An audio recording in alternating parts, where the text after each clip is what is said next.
Please kindly click on the red subscribe button below this video and subscribe to our YouTube channel.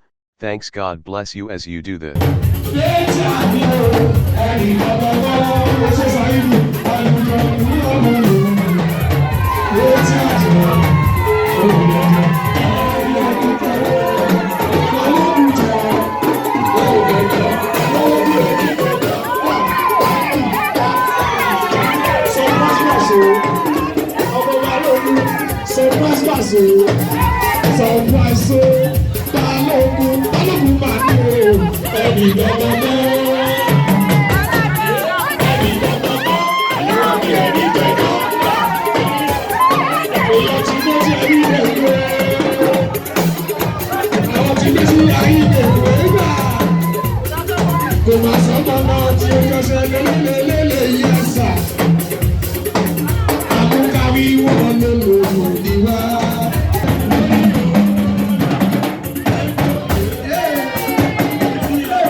Thank you so much for watching our videos, and importantly, you need to subscribe because we drop videos almost every day. Any events going on in Nigeria, Gua TV is always the first to get there, so you just need to subscribe unless you'll be missing out. And how to subscribe? There's a circle here written Gua TV. Click on it, you see a subscribe button. Click on the subscribe button. That's all. And if any event just take place or you heard something, just go on YouTube, search for Gua TV. You see the. And if you have a big show coming up, any event, you can call us.